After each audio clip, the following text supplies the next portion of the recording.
Today on Rappler, Team Pinoy senatorial candidate Cheese Escudero loses the number 2 slot in the latest SWS survey.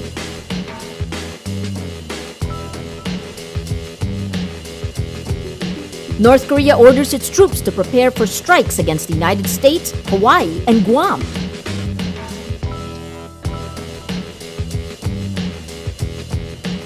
And the United States Supreme Court prepares to hear oral arguments on same-sex marriage.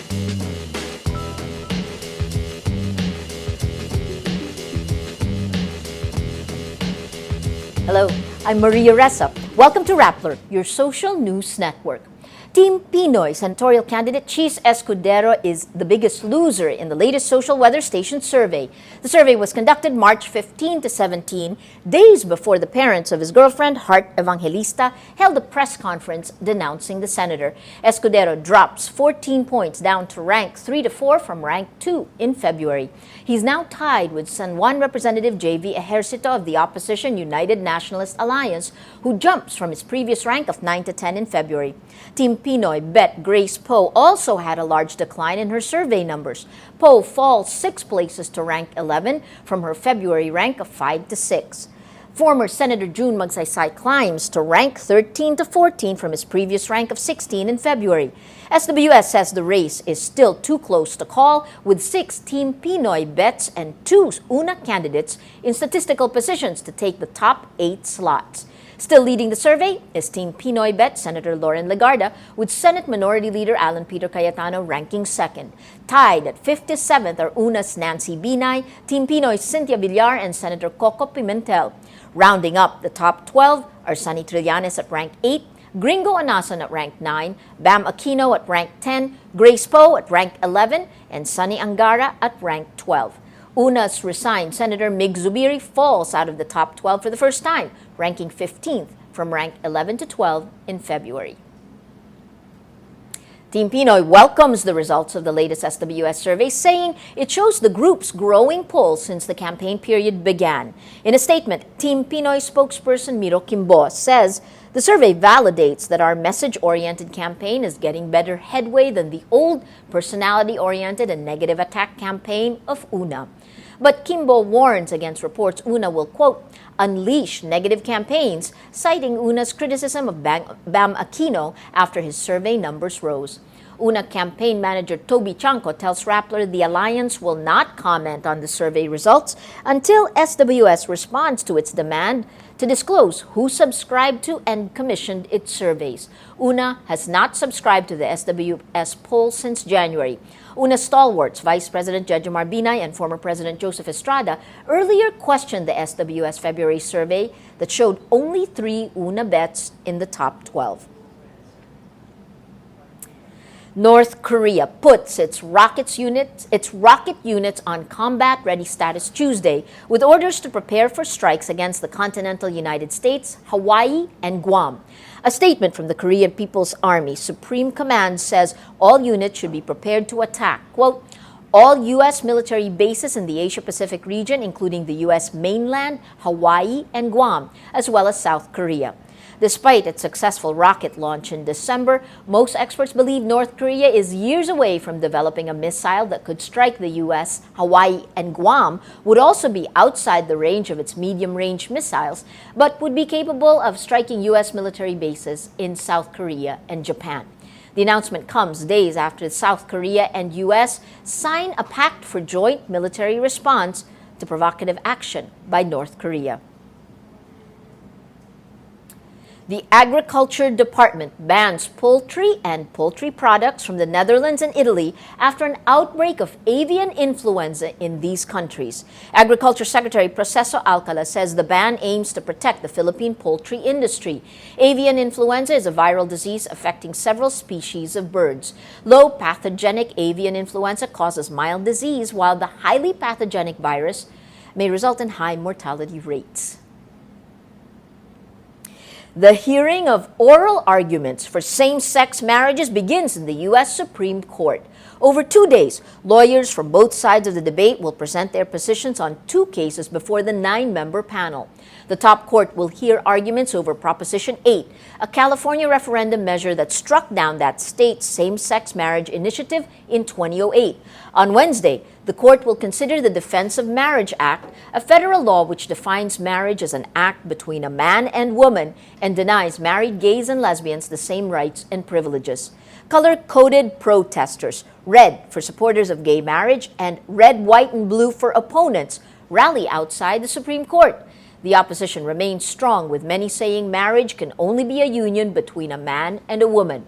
But opinion polls repeatedly indicate a majority of Americans accept same-sex marriage. It's legal in 9 states, plus the District of Columbia, but banned or limited in 41 others. President Barack Obama gives his support on Twitter, saying, "Every American should be able to marry the person they love."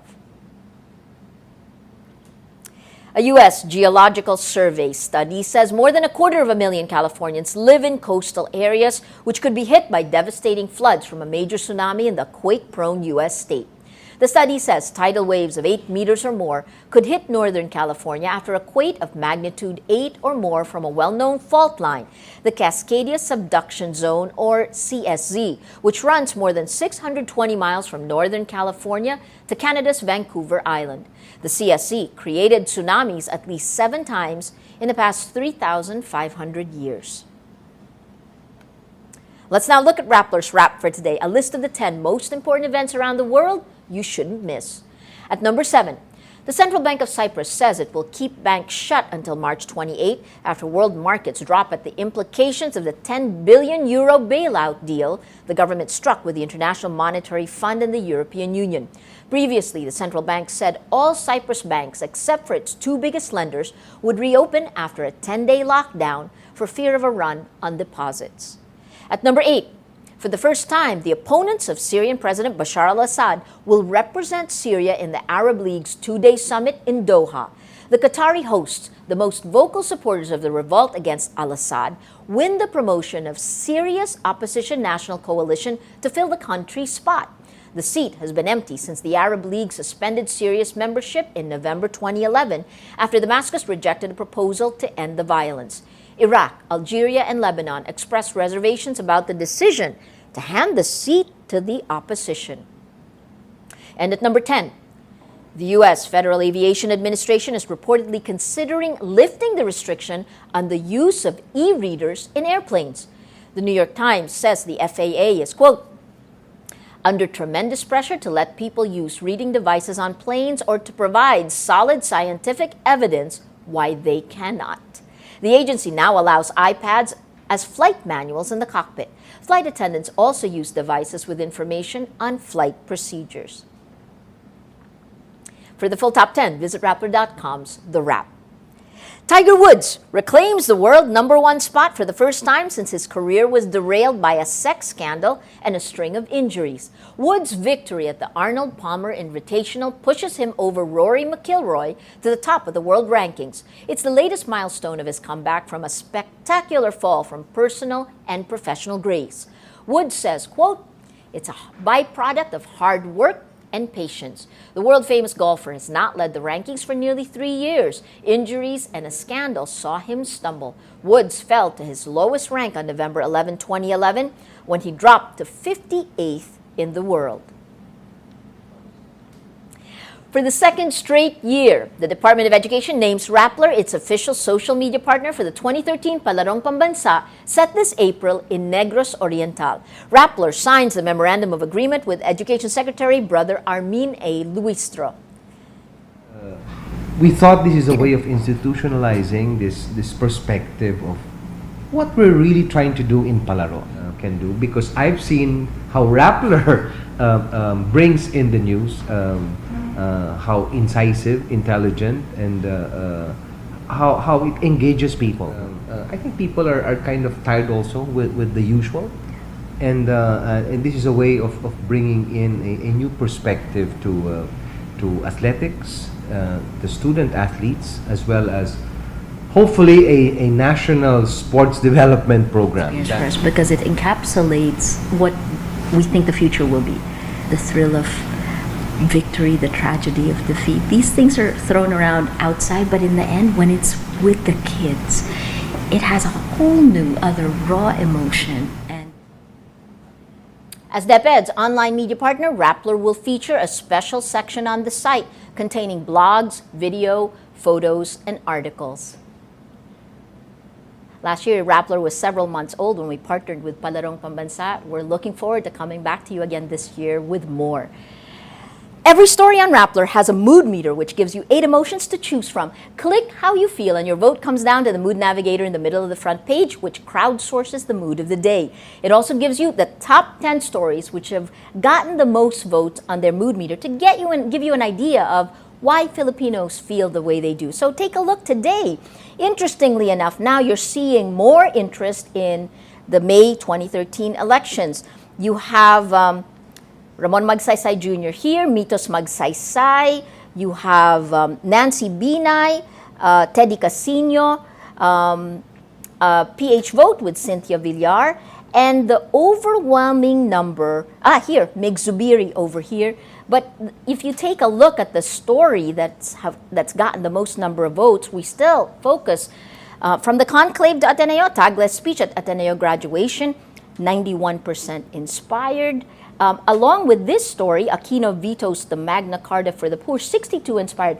Perhaps by the fact that the president claims the reason he vetoed it is because it's just, there's no budget for it. So he's taken an unpopular position. Regardless, you see the Greens today. Most people are inspired. That's Rappler's Newscast for today, Tuesday, March 26, 2013. Visit Rappler.com and watch our newscast Monday to Friday. Tell us how you feel on our mood meter and help us crowdsource the mood of the day. I'm Maria Ressa. As we say at Rappler, tomorrow begins today.